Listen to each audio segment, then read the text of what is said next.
బంగ్లాదేశ్లో షేక్ హసీనా ప్రభుత్వాన్ని కూల్చడానికి విద్యార్థుల ఉద్యమమే కారణమని బంగ్లాదేశ్ తాత్కాలిక ప్రభుత్వం సలహాదారు డాక్టర్ మహమ్మద్ యూనుస్ 79వ యుఎన్ జనరల్ అసెంబ్లీ సెషన్లో మాట్లాడుతూ అన్నారు.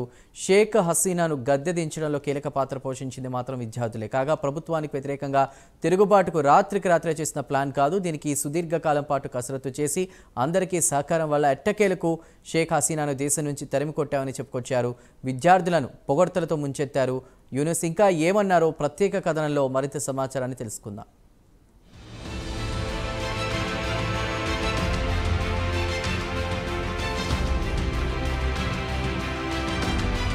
బంగ్లాదేశ్లో కోటా వ్యవస్థ షేక్ హసీనా ప్రభుత్వాన్ని కుప్పకూల్చింది. ప్రభుత్వ ఉద్యోగాల్లో స్వతంత్ర సమర యోధుల కుటుంబాలకిస్తున్న రిజర్వేషన్లకు వ్యతిరేకంగా విద్యార్థులు పెద్ద ఎత్తున ఉద్యమం చేపట్టారు.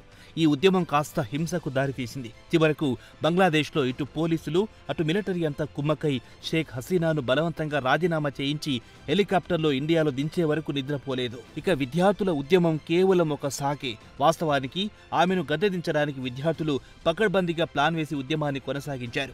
ప్రధానిని గద్దె దింపడానికి విద్యార్థులు వ్యూహాత్మకంగా ఉద్యమాన్ని ఎలా ఉవ్వెత్తున ఎగిసేలా ప్లాన్ చేశారో బంగ్లాదేశ్ తాత్కాలిక ప్రభుత్వ సలహాదారు డాక్టర్ మహమ్మద్ యూనుస్ 79వ యుఎన్ జనరల్ అసెంబ్లీ సెషన్లో మాట్లాడుతూ వివరించారు.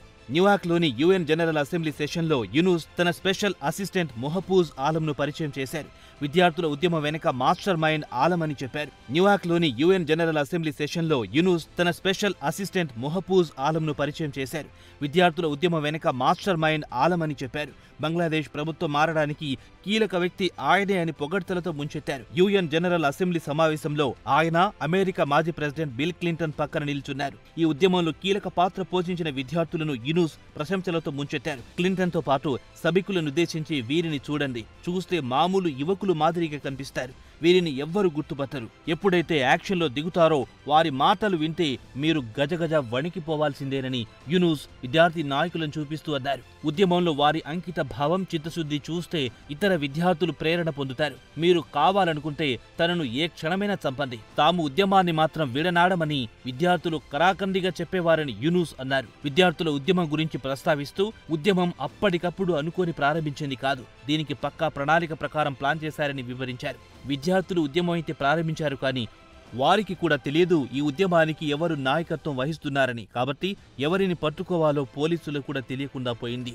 విద్యార్థులు కొత్త బంగ్లాదేశ్ను సృష్టించారని యూనుస్ చెప్పుకొచ్చారు. ఈ యువ నాయకులకు యావత్ ప్రపంచం మద్దతివ్వాలని కోరారు. వారు విజయం సాధించాలని ప్రార్థించాలని సభికులను యూనుస్ కోరారు. షేక్ హసీనా ప్రభుత్వాన్ని కూల్చిన ఈ విద్యార్థులను ఈ రకంగా పరిచయం చేశారు డాక్టర్ యూనుస్.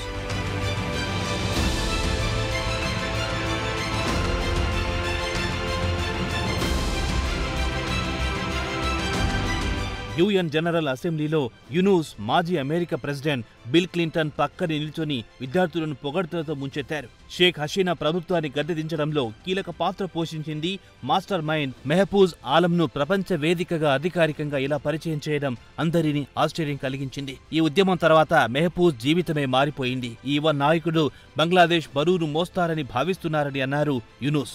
మిగతా విద్యార్థుల గురించి పెద్దగా తెలియదన్నారు. అయితే స్టేజ్ పై ఓ యువతి వెస్ట్రన్ దుస్తులతో పాటు హిజాబ్ ధరించి కనిపించిందని, అయితే సాంప్రదాయ బెంగాలీ చీర కట్టుకోకుండా వెస్ట్రన్ డ్రెస్ లో కనిపించడం అందరినీ ఆశ్చర్యం కలిగించింది. ఇదిలా ఉండగా మహమ్మద్ యూనుస్ కు న్యూయార్క్ లో ఆయన బస చేసిన హోటల్ వద్ద పెద్ద ఎత్తున నిరసన సెగ తగిలింది. బంగ్లాదేశ్ కు చెందిన పౌరులు హోటల్ వద్ద గుమికూడి గోబ్యాక్ యూనుస్ అంటూ నినాదాలు చేశారు. కాగా యూనుస్ 79వ యుఎన్ నేషన్స్ జనరల్ అసెంబ్లీలో పాల్గొనడానికి ఇక్కడికి వచ్చారు. బంగ్లాదేశ్ లో మైనార్టీలపై ఒక పద్ధతి ప్రకారం దాడులు చేస్తున్నారని మండిపడ్డారు. యూనుస్ అధికారంలోకి వచ్చిన తర్వాత నుంచి మైనార్టీలపై దాడులు పెరగాయని వారు మండిపడ్డారు. ప్రదర్శనకారులు ఆగ్రహంతో ఊగిపోతూ గోబ్యాక్, స్టెప్ డౌన్ అంటూ నినాదాలు చేశారు. షేక్ హసీనా తమ ప్రధానమంత్రి అంటూ పోస్టర్లు ప్రదర్శించారు. చట్ట వ్యతిరేకంగా, రాజ్యాంగ వ్యతిరేకంగా యూనుస్ అధికారం చేజిక్కించుకున్నారని మండిపడ్డారు. ఆయన పగ్గాలు చేపట్టిన తర్వాత రాజకీయ కుట్రలు పన్నుతున్నారు. లెక్కలేనంత మంది ప్రజలు చనిపోయారు. ప్రజలచే ఎంపికైన ప్రధానమంత్రి షేక్ హసీనా ఆమె రాజీనామా చేయలేదు. ఆయన బంగ్లాదేశ్ ప్రజల ప్రతినిధి కాదు. ఆయన్ను యుఎన్లో అడుగు పెట్టనీయరాదని షేక్ జమాల్ హుస్సేన్ అని ఓ నిరసనకారుడు యుఎన్ జనరల్ అసెంబ్లీ నిర్వాహకులను కోరాడు.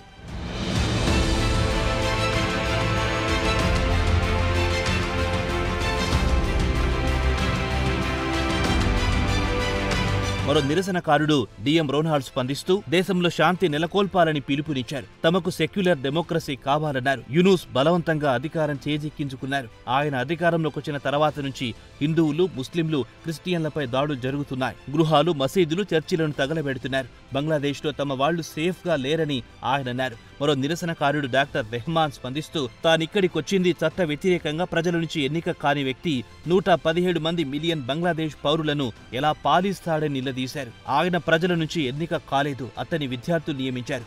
ఆయన మైనార్టీలను గుర్తించడం లేదు, చట్ట వ్యతిరేకంగా దేశాన్ని పాలిస్తున్నాడని నిరసనకారులు ఆందోళన వ్యక్తం చేశారు. న్యూయార్క్ లో ఆయనకు పెద్ద ఎత్తున నిరసన సెగ తగిలినా యూనూస్ మాత్రం హై ప్రొఫైల్ UNGA సమావేశానికి హాజరయ్యారు. అలాగే అమెరికా ప్రెసిడెంట్ జో బైడెన్ తో సమావేశమయ్యారు. UNGAను ఉద్దేశించి యూనూస్ ఈ నెల 27న ఆయన ప్రసంగించనున్నారు.